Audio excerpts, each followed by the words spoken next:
Welcome to Infertility Stories, a podcast about what it's really like to go through infertility while you're still in it. Hosted by us, Miriam and Elise, two women who became friends through years of trying to conceive. Coming up on today's episode. I just need to say this, and I don't want to be consoled, and I don't want you to say something hopeful at the end of it. Women often tend to force themselves to be kind and caring and socially acceptable and show their love and support to other women who are having a baby. When you're trying to conceive, it can feel like everyone else in the world is getting pregnant. It's just this feeling of unfairness. Sometimes I wish other people not to get pregnant too. I first have to move through my own sadness and my own despair and all the different emotions that come up. And then afterwards, I can feel happy for other people as well. Feeling those feelings can then bring up feelings of guilt and feelings of shame or self-reproachment that we might chastise ourselves for feeling this way. At some point, I had so many surprise pregnancy announcements that I felt like every time I pick up the phone, somebody is going to tell me they're pregnant. There was one particular friend I had where I could feel that there was envy there. But I asked them to tell me if they would start trying to conceive in a text message. I'm so happy for you and I'm sad for myself. The two things coexist at the same time. You just give me a baby.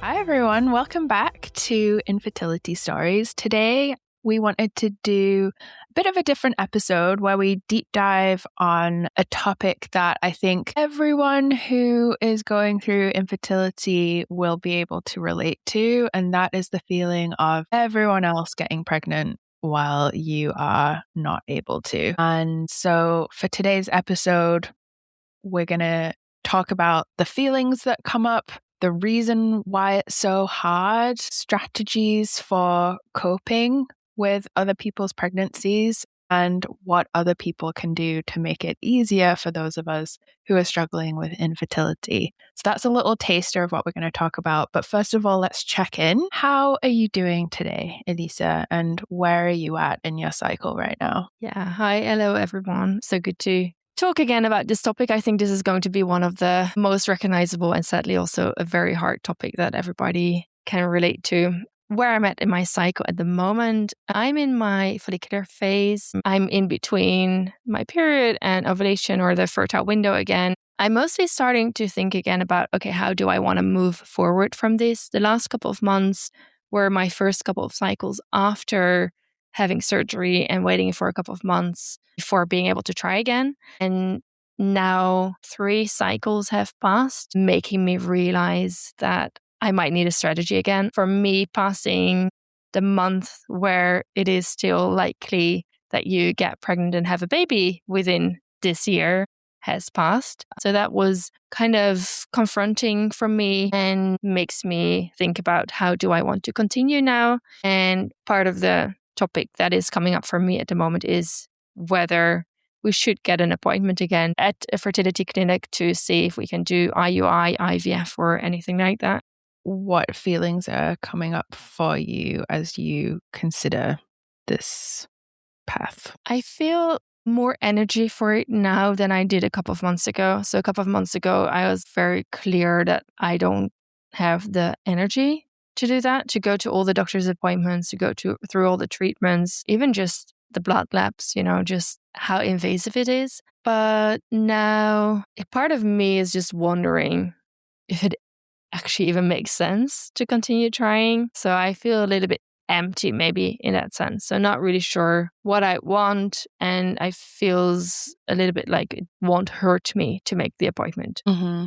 Yeah, that makes sense. What about you? Yeah, so Right now, I'm on day 2 of my period. I also have had a few medical appointments. I met with a colorectal surgeon last week because if I proceed with endometriosis surgery, it is quite likely, given my symptom presentation, that the endometriosis, if I have it, my bowels might be impacted. And so having a colorectal surgeon present at the surgery would be important. And yeah, one not so fun thing that came out of that appointment is that the surgeon wants me to have a colonoscopy. So I've never had one before, not looking forward to it at all. I just feel like right now I'm looking ahead to the next months of unpleasant, invasive medical procedures like colonoscopies and surgery, all kind of with this like wishful hope that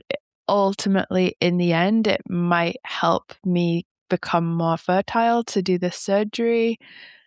And part of me is also kind of doubting that as well. Like, should I not just be going to a fertility clinic and going for IVF or something like that? I'm sort of questioning my pathway. It just feels long and a lot of work. One thing that the surgeon that I spoke to about endometriosis surgery recommended, though, was that I try and get pregnant as quickly as possible after the surgery because it can recur. And he recommended doing IVF following endometriosis surgery. So I've been thinking about getting set up with a clinic here so that once the surgery is complete, we could move into that if that's what we decide.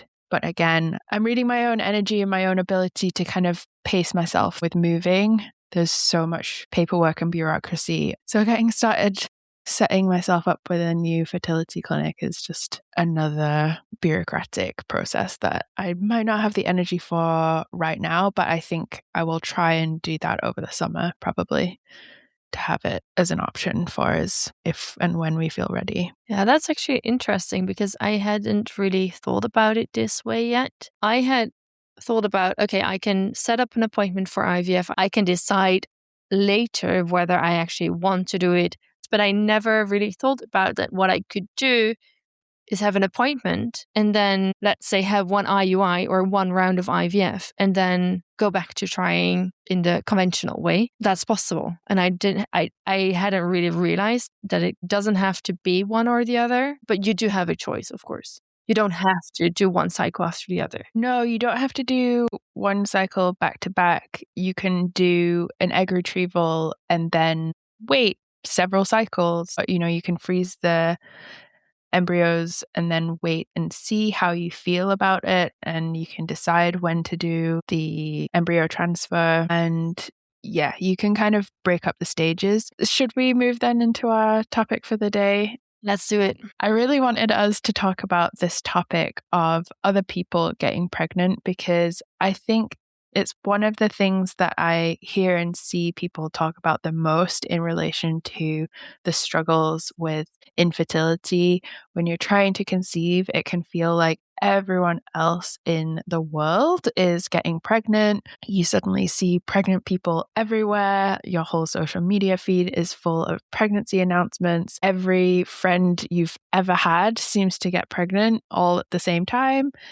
And it can make the experience really challenging. And I suppose wanted to start by talking about why it's so hard. Why does other people's pregnancies cause hardship for us in our journeys? And I don't know if you have any thoughts to start on that, Elisa, of why you think it's so hard. Yeah, I think the hardest part about other people getting pregnant is it is this reminder that you have this dream, you have this desire, and you're doing everything you can, and you can't reach it. So we're also used, of course, to being able to reach goals if we work hard enough. And it doesn't always work like that when it comes to fertility or trying to conceive. And then other people getting pregnant might be a reminder of our own desire and our own lack of control. And for me, it's just this feeling of unfairness. It makes me question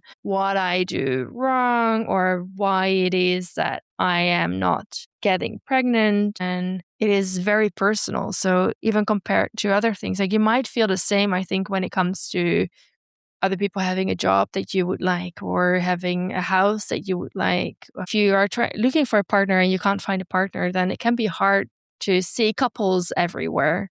And yeah, it's just this desire that we have and that makes it hard to see. Yeah, exactly. And I was thinking about that, similar to, someone else gets a job that you want or someone else passes a test that you failed. What is it about that experience deep down that makes it so hard? And the thought that I came to is that it makes us feel more alone in our experience. Yeah, so it reminded me of this analogy I heard of someone who was stuck at the bottom of a well, and a friend comes by and they jump down into the well, and the person who's stuck there says, "What are you doing? Why didn't you go get a ladder or something?" And the friend responds, "Well, because now you're not alone anymore." Sometimes when we're experiencing hardship, just feeling like we are not alone in that hardship can be enough to help us keep going.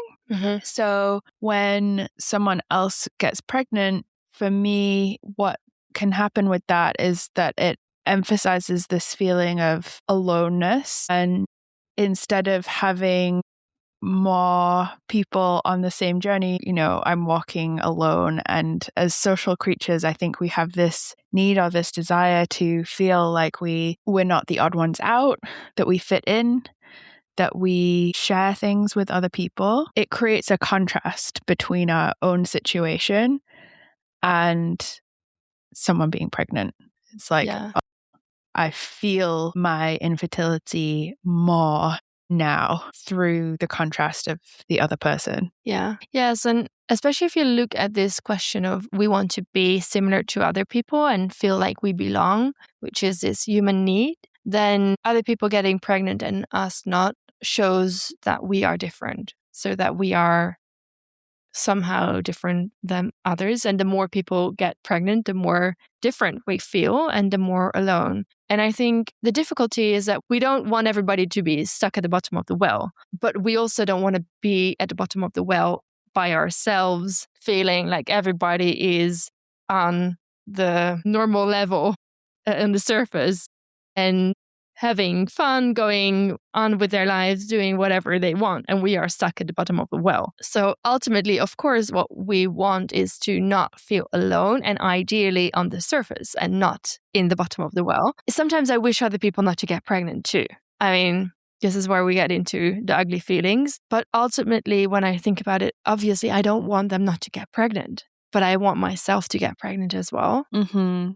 Let's talk about what some of our harder experiences have been with other people getting pregnant, because for both of us, it's been a long journey, a long period of time, and there have been multiple ways that we've experienced other people getting pregnant. I think for me, at the beginning, I was actually very excited for people who told me that they were trying to get pregnant at least, because it felt like we were doing something together and that felt very nice and it felt like this exciting phase. I actually remember even before I was trying to get pregnant that people telling me they were pregnant already. Then I was very excited for them, but I was also feeling this desire myself and wishing that it was me. So at that moment, it was more like I wished it were me. And over time, as other people got pregnant while I was trying to conceive as well, that became harder and harder. So the first couple of friends that told me they were pregnant, I was excited for them still. Like that was the first response, excitement. And then afterwards also feeling my own situation. As the years have passed, it has become more the other way around for me, where I first have to move through my own sadness and my own despair and all the different emotions that come up. And then afterwards, afterwards I can feel happy for other people as well. But it really depends on the situation. It depends on who it is. It depends on the day that they tell me. It depends on how they tell me. Yeah, I think it's an important point that you make about your trying to conceive times as well, because I found some of the pregnancy announcements before I was even trying to conceive some of the hardest, because I was so jealous that other people were trying and I wasn't. And it felt like I didn't even have the chance to get what they had. So for me, it's consistently been quite hard to hear about other people getting pregnant, but it's something that I've evolved in relationship to. It has invoked some of my most, as you describe it, ugly feelings towards other people. And I think that when we really indulge those feelings, then it can get into a dark place where you wish someone weren't pregnant, you feel they don't deserve it, you feel like the deserving person, and it can get into a really dark place. One thing that I've found difficult is my relationship with people's pregnancy announcements online, because my social media accounts just know how much I want to get pregnant, because I'm so fascinated with pregnancy content, pregnancy announcements, birth content, birth videos, parenting content. So I watch all of that stuff and my algorithms serve it to me all the time. So there are people whose journeys and experiences I follow online, and you do kind of end up with a bit of a parasocial relationship with some people online. And one thing that I really sought out was stories of people who had gone through something similar to me. Especially with my miscarriage, I specifically remember looking up miscarriages at exactly 7 weeks. I wanted stories of people who had had the exact same experience as me. And so I looked up those stories and followed people who had had miscarriages similar to mine. But I also follow people who have miscarriages or lost babies at different stages of time. One thing I found difficult recently was following the story of someone's loss and then that person getting pregnant again with a successful pregnancy quite quickly after the loss. So 2 months after the loss, they were pregnant again, and so far it's a successful pregnancy. And that was really challenging because, of course, that's such a joyful thing for someone to be pregnant after a loss. But the fact that they got pregnant relatively quickly after the loss for me was really hard in terms of that aloneness feeling, because that hadn't happened for me. I'm in the trenches of like a year and a half plus of trying to conceive post-loss. And so I suppose it's that feeling of camaraderie of someone's gone through something similar to me and then feeling left behind when they're no longer going through something similar. They've had a different experience. And getting pregnant again after loss does not erase the loss. There's a difference between having a loss and still not being pregnant and having a loss and being pregnant again. They are two different experiences, even if the loss is shared. So, yeah. Yeah. And I think what makes that specifically hard as well is that you want to be in the same place, or you want to find people who go through the same thing. Then moving on makes your own situation less acknowledged by the people that you used to be in the same circle with. Yeah. Another thing that I think can be really challenging with other people getting pregnant can be when it comes as a surprise.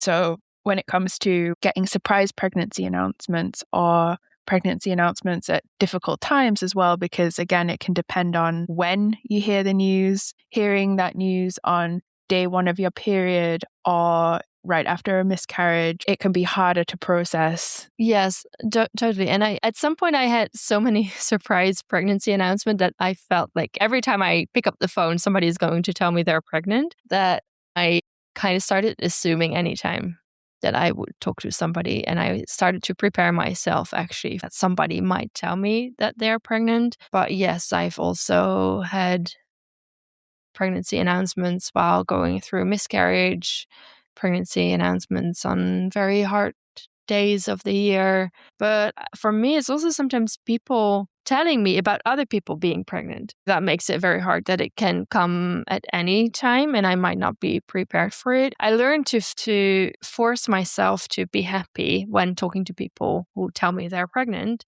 And it's not because I'm not happy for them at all, but my own emotions are so strong and I need to move through that first before I can actually be happy for them. And the more it comes as a surprise, the harder that gets. There are so many different experiences of receiving the news of other people getting pregnant. And I think that that's one thing that I want to emphasize, is that it depends a lot on the relationship that you have with the person. I've found that varies quite greatly. For certain people, find it harder to hear that they're pregnant than others, quite frankly. Again, we've talked about the timing can really make a difference for how we receive the news. And how we are told the news can make a huge difference too. But I want to say too that it's not like I'm over here saying that I'm perfect or that there's a perfect way of sharing this news with other people, because I know when I was pregnant, sharing the news with other people came out in clumsy ways that I hadn't planned, ways that I didn't expect. And so I just want to acknowledge the messiness of us being human and how we can make mistakes and we can share things in ways that we wouldn't have otherwise when we have more information. So for example, I had the experience of meeting up with a friend who I hadn't seen for a very, very long time. I don't think I'd seen her for about 10 years or something when I was pregnant. And I hadn't planned on sharing the news of being pregnant. I was trying to kind of keep it quite quiet, but it felt like I had to say it. And so I shared the news, and I realized quite quickly after she told me that she'd been trying to get pregnant for over a year and a half at that point. I realized that I had done the thing to her. I had surprised her on the spot in a moment where she didn't have any forewarning. I guess I just want to say that because when we're talking about this experience, it's not like I'm perfect and have managed and handled this perfectly myself either. I think this is a very hard topic to talk about. And I think this is what you're describing is one of the reasons why. And I've heard that before, where people are really trying to do the right thing and really trying to tell the news in the right way. And that still doesn't guarantee that it will land in the right way, or that doesn't guarantee that there's no hard feelings. We're looking for a way to talk about this topic and figure out how we could potentially make it easier. At the same time, that's not going to reduce or not going to remove all the hard situations, or it's not going to remove any of the hard feelings. And even if, when it's not about a pregnancy announcement, I think we can all share a story or know that we sometimes are insensitive to the experiences of other people, and we take the things that we have for granted and present it to other people as if it's normal. We might even complain about things that we have, and other people are like, okay, I wish I could have what you have. So I think that's the same for this topic. And what I've noticed about it as well is that I have some friends with whom I share about my experience very openly and very honestly, and also about the hard parts, and also about how I might have received a pregnancy announcement and that was hard for me. And at the same time, they might be trying to conceive as well, or might be planning to try for a baby or a second baby or a third baby at some point. And that makes it hard in some ways to have this conversation. And on the other hand, I think that's exactly where it can be beautiful and very helpful if we talk about these things and share them with each other openly without trying to make the other person feel bad or blame the other person, but still express how we feel ourselves in our own situation, and to realize that both are true.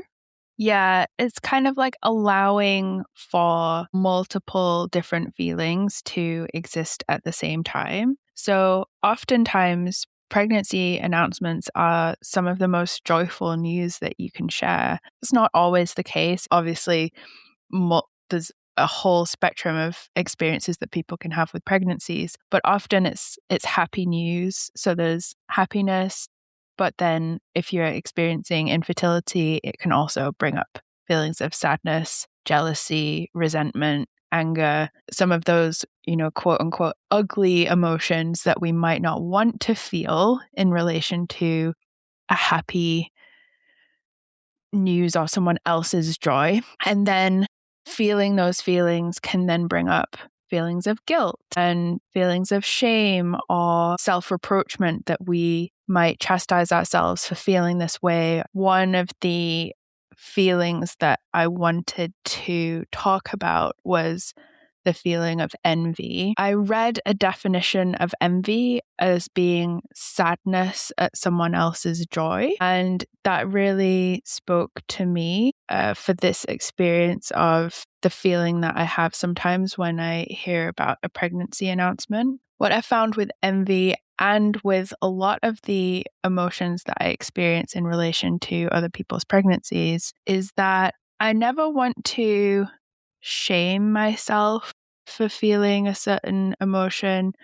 I think that it's natural to feel sadness or disappointment in relation to my own experience of infertility. However, I've also found that indulging certain emotions and feeding them is not necessarily a good thing either. And when it comes to envy in particular, I've found the best strategy for dealing with that is to not indulge it and to really work on moving through envy. And this leads us, I guess, into some of the strategies that we've developed for coping with other people getting pregnant. There was one particular friend I had where I could feel that there was envy there. And the way that it showed up was that I really wanted to turn away from their pregnancy. I didn't want to ask them about their pregnancy. I didn't want to check in with how they were doing. I really was keeping them at arm's length a bit. And I just wanted to look away. And I knew that that was deep down because of envy. And the way that I dealt with that was forcing myself to turn towards them and turn towards their pregnancy. Because again, that's an experience that I've had. I felt like I received a sign that I shouldn't look away. One time I was going to church and I said to Tim as we were walking to the church, I want to sit at the front of the church because I don't want to look at all of the babies and the children in the church today. I can't bear to just be staring at these little babies for a whole hour. And so we walked up, we sat at the front, and then that day, there was a baptism in the church. It's a baptism. So they were literally holding up a little baby at the front of the church, and I couldn't look away. And the message that I received from that experience was not to look away, because when you look and you don't turn away, you see the joy and you see the beauty and you receive that. You receive it all. And as hard and painful as it can be, it also is a balm and it's restorative as well. And so from then on, I made a real effort not to look away and to turn towards people's pregnancies as well, because you get to see that there's a whole spectrum of experience within pregnancy. It's not like everyone who's going through it is having a great time. People are struggling and they need their friends and they need their support system. And so if we turn away, well, why should we expect others to support us when we're going through something hard, which we are doing? I found that pouring into people, cooking food for them, giving gifts, just trying to find ways to support them and be there for them through their experience felt so much better for me than retreating and pulling away when they were going through pregnancy. Even my friends who have gone through infertility and then got pregnant, when I connect with them and talk about their experience of pregnancy, that feeling of connection and closeness that we get is still there. I think if one of the hardest parts of finding out that other people are pregnant is the feeling of aloneness that comes with that, of aloneness in our struggle, then one of the solutions is to not lean into that.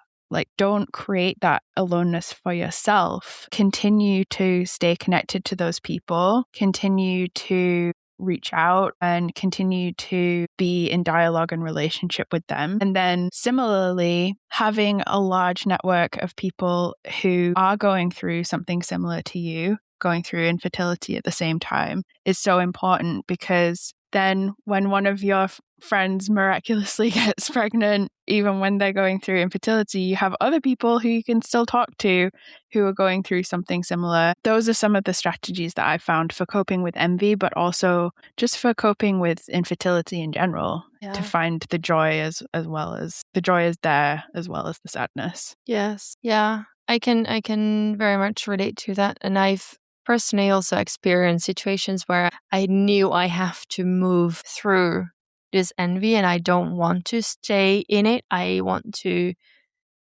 move away from it. And it was something I had to figure out how to do as well. And mostly for me, what helped me there was actually looking at the person and seeing them and how I appreciate them as a whole person and what they are going through, and feeling actually that I love them and feeling the love for them and for the baby that is growing in them as well, and realizing that in the end, I want the best for them, even if it's hard. And even if that in some ways means I have to put aside my own heart feelings. Not to say that that doesn't mean I don't have any heart feelings anymore, but to decide to focus on something else. And at the same time, I've actually often experienced that I find it sometimes nice if people who are pregnant tell me about their experience. So I actually want to, because it's a topic I like so much and I'm so interested in, I want them to tell me how it is. I want to hear their experience so that I can kind of experience it through them, although I don't experience it myself. So I actually really want to know what's going on. And at the same time, I'm not always able to ask for it myself. So sometimes I want to know without being the person to ask, if that makes sense. So that's what's nice about social media, is where you can just listen to somebody without having to ask for information. They can tell you about what it's like to be pregnant or to go through their specific pregnancy and what they are experiencing. So there's also a balance there, that sometimes I am actually really just happy and excited for the other person. It's also not the case that I'm always having this back feeling, and sometimes I am really just focusing on that person and then I'm just enjoying that, and sometimes I can tell myself that this is what I want to, so I will, and sometimes I just can't do that. Mm-hmm. Yeah. One thing that I've learned from you, I think, was the idea that you could ask someone to tell you when, like a close friend, ask them to tell you when they're trying to conceive, and ask them to tell you in a certain way when they are pregnant. So that's something that I've been thinking about a lot recently, because I do think it's a good strategy of yours to anticipate pregnancy announcements. I've been doing that with certain people, where I think, okay, I know that they're thinking about it, or this would be the timing that they might have a second baby, mentally preparing myself for that news to come, so that if it does come, it doesn't feel as much I'm caught off guard, I'm not mentally prepared for it. But then similarly with close friends, a lot of friends will just tell me naturally that they're trying, or I just know because I talk to them in detail about their lives and what they're going through, that I'll know that they are trying. But for others who maybe I'm just getting to know, or I have been thinking about, well, I'll mentally prepare myself for this, but I also might ask them to tell me. And I think that that's something that you've done, in case you want to share your experience with that. Yes, I started to do that last year. After having my second last year, I was like, okay, I knew some of my friends would at some point start trying for a second baby. And I'd had so many pregnancy announcements over the previous 3 years that I was like, okay, I just don't have the capacity anymore after my own story has become so complicated. And so I was thinking about what I can do for myself to set myself up for success. And I realized that my friends and my family, they don't want to make it harder for me. They want to support me. And I actually have heard stories as well of people trying to do the right thing and then not knowing how to say that they are pregnant to somebody. So instead of telling, they might start avoiding the person who is trying to conceive, just because they feel like there's no way to do it the right way. So yeah, I started to think about, okay, what can I do? And then I realized that for me, it's just very helpful if I don't get a pregnancy announcement on a phone. I'm on a call with somebody just to have a little bit of time to process it before responding, and even to know when people start trying to conceive. And that felt very weird to ask people, even though the people that I asked, I also knew other times when they were trying to conceive. So I knew anyways, but it was kind of a weird request to make. But I asked them to tell me if they would start trying to conceive in a text message or like WhatsApp message. So not tell me on the phone, but tell me in a message. And then also when they would get pregnant, to tell me in a message. For me, that works better because I can move through my own emotions first before responding. And it also comes with the trust that the people that tell me that way know that I am very happy for them and that I only wish the best for them, and trust that my own emotions are not related to, in some ways not related to them, that they understand where this is coming from, and therefore that they can give me some time to answer. So I might answer within 5 minutes. I might also answer within 5 days, who knows, but just to have the time and space to process before replying. So yeah, for me, that's a strategy that works well in preventing the surprise announcements. At the same time, like I was saying, it still happens that other people tell me about people being pregnant in a surprise way. So I might be hanging out with friends and they might tell me about somebody, or with family and they might give me an update about people who are pregnant. And even that can be hard. So Yeah, it doesn't protect you 100%, not but at all. certainly I think it's a really good strategy because oftentimes news of a pregnancy is the kind of thing that people want to share on a video call, or they want it to be a moment they'd ideally want to tell you in person. They want it to be a surprise because it's so, like that's the kind of way that it often gets shared. And so I think making that request explicit, that please tell me this in a text message format, it might be a bit counter to the way that people might typically want to share the news, but it gives you that space to process emotionally before it's time to respond. And then I also loved what you shared about, like, I don't want one of my close friends or family or people who I love dearly to think that their happiest news is something that makes me sad. Like, it is two separate things. It's, I'm so happy for you and I'm sad for myself. The two things coexist at the same time.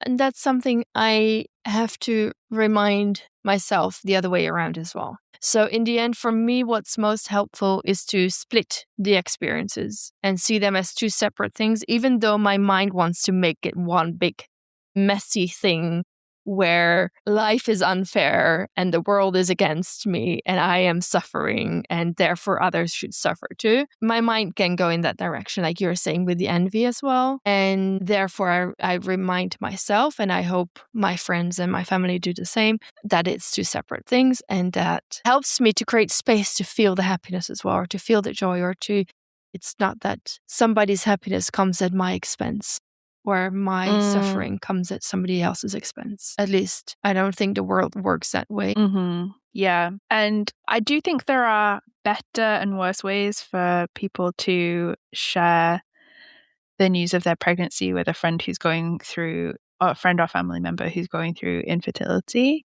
I found personally that having the person share the news and then just show some acknowledgement of, I know this could be hard news, or I understand if you need to take some time, or I just some acknowledgement of, I know that this is hard. I do find that helpful, just again, to feel seen and to feel like, okay, yes, our paths may be diverging. I'm staying not pregnant. You're now going into this pregnancy journey, but I still see you and I'm still emotionally with you. I do find that helpful. At the same time, maybe, Elisa, you have the experience of like someone being too over-considerate or too compassionate can kind of go the other way. Like it can make it worse.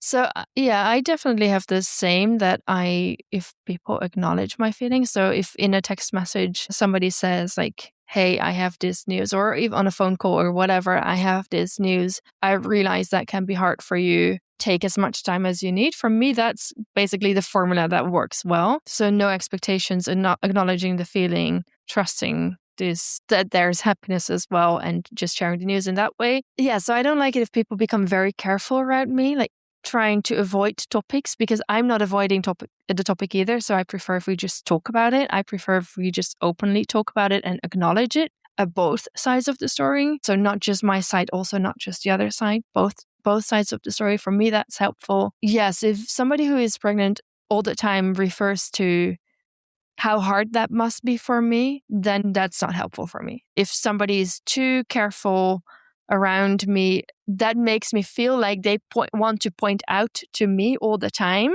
that they are pregnant and they know I am not. It feels like they want to point out to me that, oh, you're not pregnant, so this must be hard for you, or you must feel this way because you're not pregnant. That's not helpful for me. It's kind of like acknowledging without assuming, or asking without assuming. Yeah. When people start making assumptions about how you feel rather than asking how you feel.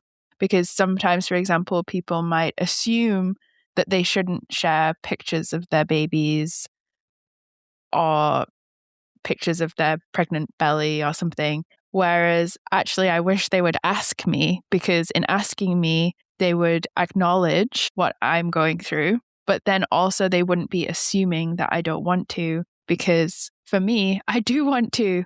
I love that stuff. It brings me so much joy. And I don't want to become less close to my friends and have them withdraw or turn away from me because of my experience of infertility. So that would be a great sadness to me, in fact, if people withheld things from me because they don't want to hurt my feelings or something. I want to hear from you. I want to receive your pictures, but it is nice if you ask too. Yeah. Yeah. I'm reminded though of, I know that there have been times that people did share pictures, for example, with me, and that was very hard. Not because they didn't ask, but just sometimes these pictures or whatever it is can come at the wrong time. And I don't think that's something we should try to avoid. So I think if we agree that I want to know and I want them to share, then we also agree that there is a risk that sometimes I might be sad to see a picture, or it might make me feel sad.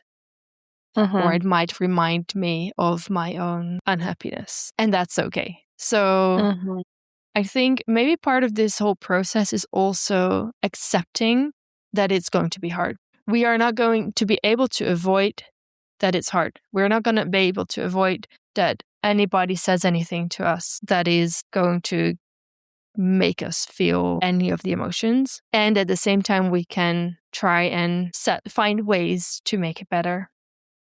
And to prevent that being too much. So to create, and at the same time, we can create space for the different emotions and the different experiences without trying to make them harder than that they are, or trying to, because I think the risk is that you try to avoid, and then it can really make everybody walk around on their tippy toes. Do you say that? Yeah, walking on tiptoes. Yeah, at least for me, that's not helpful. I prefer having a little bit too much information than not having the information. Yeah, exactly. I think that's such an important point. A lot of this comes down to the different ways that we might attempt to avoid feeling certain difficult or ugly feelings. And that could be other people trying to avoid us feeling that, or ourselves turning away and trying to avoid it by removing ourselves from a situation or protecting ourselves from hearing certain information. But in fact, we are going to feel these feelings anyway, and just having the courage to kind of walk through it and face it and confront it and feel it will actually probably lead to it being easier in the end than when we try and turn away in some way. Yeah. So in the end, we want to feel whatever it is, whether we like it or not, and then also be able to let go. Because that also then allows, when you allow yourself to feel, you allow in the joy and the beauty and the love, as well as all of the harder feelings. If we try and close ourselves off, then we also close ourselves off to all of those beautiful parts too. And given that we're already so starved of those things during infertility anyway, like it's best to seek them out when we can. Like I know when I think about going to visit my friend's new baby, I might feel some dread and some sadness in myself because of in anticipation of that. But when I actually hold the baby in my arms and just be in their presence and feel their warmth, and I'm like giggling and laughing with them, there might still be some sadness there, but there's beauty and there's joy too. And that's, I think, the point that I want to make is like not turning away because we cut off all of the goodness as well as the hardness when we do that. Yeah. I mean, for me, definitely. If you allow me to hold your baby, you definitely give me one of the best things that you can give me. And that might still be hard, but yes. Just give me your baby to hold all the time. Like if you just give me a baby. Sometimes I'm on the street or like outside. I was on an airplane last week and I was like, can I just, I don't usually ask people if I can hold their baby, but I wish I could sometimes. So yeah, that's definitely true. And I think that's the point. Like in the end, we can't, just to go back to the well, it seems like the analogy that we use today. We don't want everybody to sit in the well with us. We also, the people that are there with us, we wish for them to be able to get out of the well. But still, if we avoid any hard conversation or any confrontation or any hard topics or hard emotions, then the risk is that we are really alone. We really isolate ourselves into this well. And whereas, in fact, the most ideal is if we can have communication between the well and the surface. Yeah, I have a vision of someone sending down a little baby in a basket down into the well for us so to we cuddle. can cuddle. We cuddle and then we put it back in the basket and send it back up. Maybe that's the solution. Send us your babies to cuddle, please. What I see sometimes in other groups around this topic is this indulging in the hard emotions, where I feel like it becomes a little bit, I think it's important to be able to discuss them. And I think it's very helpful to discuss them as infertile people amongst each other. So to discuss it with other people going through something similar who can relate. And at the same time, like what we were saying, I think we have a similar vision to it, that it is important to stay in touch with these people. I mean, everybody's different here as well, and we can't say any of the strategies that we say, that's what works for us. And for somebody else, that might be completely different, and somebody else might need something different. And we might be able to talk about it with people and say, like, this is what we need, but not everybody's able to do that. Yeah. And the other thing I think it's important to say, actually, is that it is okay to step back and take a break. There are people who, like, for example, especially on social media, there are some people whose pregnancies I've been able to follow and I'm super invested and I'm really keen. And then for some reason, some people, it's like, I can't watch this and I need to unfollow you. And that's okay. It is okay to give yourself that space. You don't have to force yourself when you're in a really bad place, because it can go the other way too, that you can suppress these feelings of sadness so much that you force yourself to keep going and keep engaging with these pregnancy announcements as if you weren't going through infertility.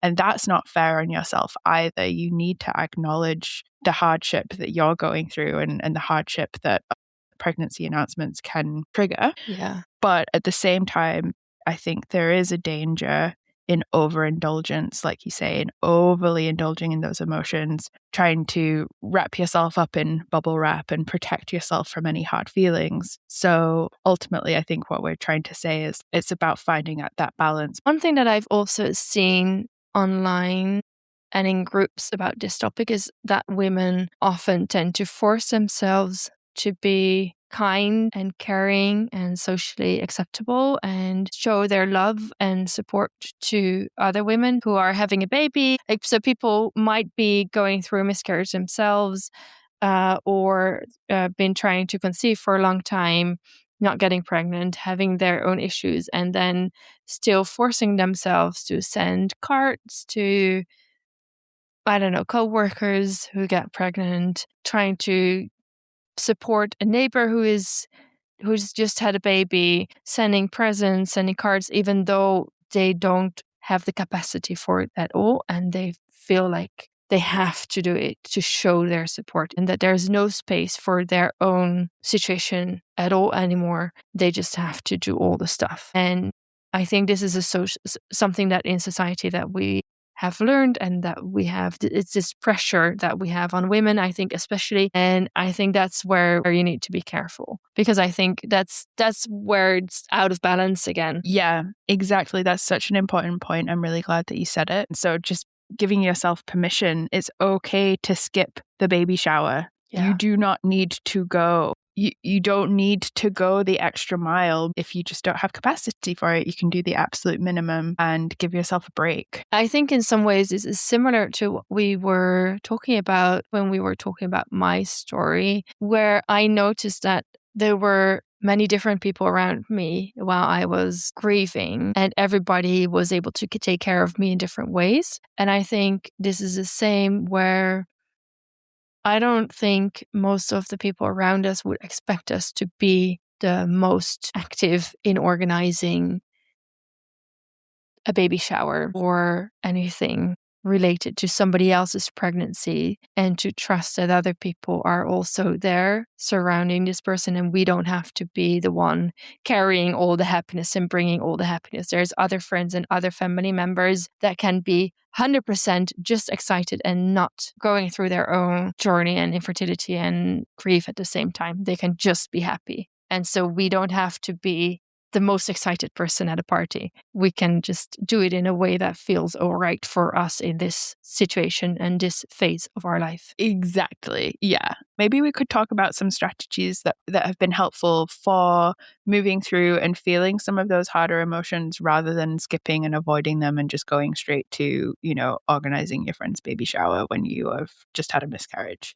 Do you see what I mean? Yeah, I think that's a good idea. Things that I've found helpful, for example, is rage journaling, where I will really angry scroll out all of my most deepest, darkest thoughts and feelings, scribble that out onto the page and then rip it up and destroy it or burn it somehow. That's one way to kind of process and feel it that is very, very powerful. Setting a timer for 20 minutes and just forcing yourself to write for 20 minutes, let it come out in kind of a stream of consciousness. I find journaling to be really helpful. Having a good cry.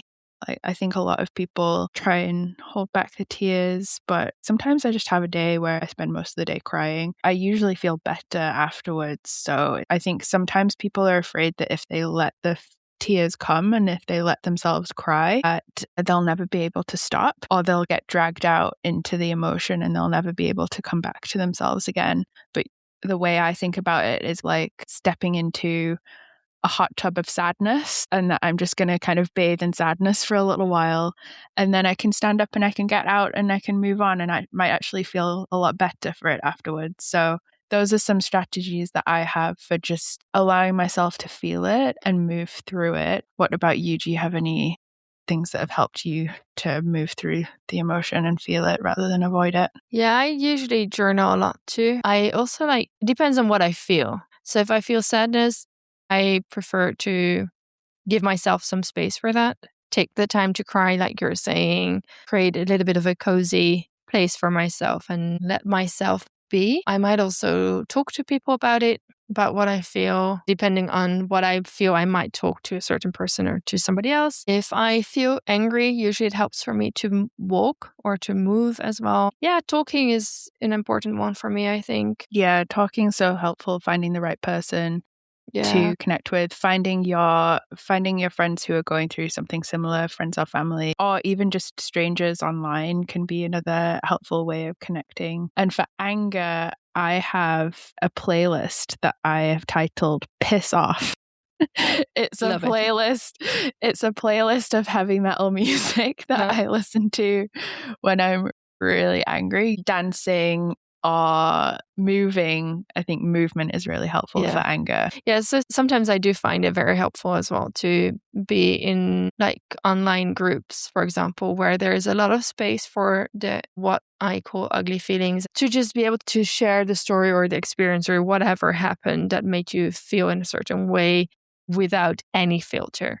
So just bluntly, in the same way that you're saying about writing in a journal and just burning the papers, that can be possible in some of these groups as well. Or with some friends or family members, you might have somebody you can do that in person with. Yeah, and in a non-judgmental space, I think is important, because you don't want someone to be policing your feelings in this kind of situation. If you just need to let it out, you just need to be acknowledged. That's really hard. That sucks. I feel you. I've been there. I know how that feels. Sometimes all you need is just, like we say, to be seen, heard, acknowledged. And you can also make that request to people as well. I've done that before, where I've told someone, like, I just need to say this. And I don't want to be consoled, and I don't want you to say something hopeful at the end of it. Like, I just want to say this and be heard and seen for what I'm going through right now. And that's okay too. And you can make those requests of people. And sometimes it's helpful for people to hear those requests too, because they might not know what you need or how to respond, and getting that direction from you can be helpful guidance as well. People could share in the comments any thoughts or experiences that you have with other people's pregnancy announcements and other people's pregnancies when you're in the trenches of infertility, what you found helpful, what you found not so helpful, any learnings or insights that you've gained. And this is something that we will hopefully also talk about with other people who come on the podcast. Our next episode is going to be another story, this time with our first guest on the podcast. Stay tuned for 2 weeks' time to listen to our next story. So thanks for listening, everyone. We hope that this was helpful, and please feel free to share the episode as well with anyone that you think would find it useful. Yes, thank you for listening. And I'm very curious about some of the strategies some of you might have and some of your experiences as well. Thanks, everyone. Thank you. Bye for now. Bye.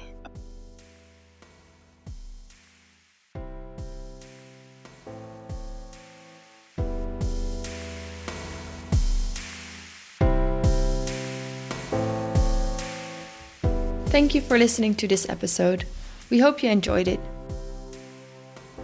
If you did, please leave us a review on Apple Podcasts and Spotify, and share this podcast with a friend who is going through infertility.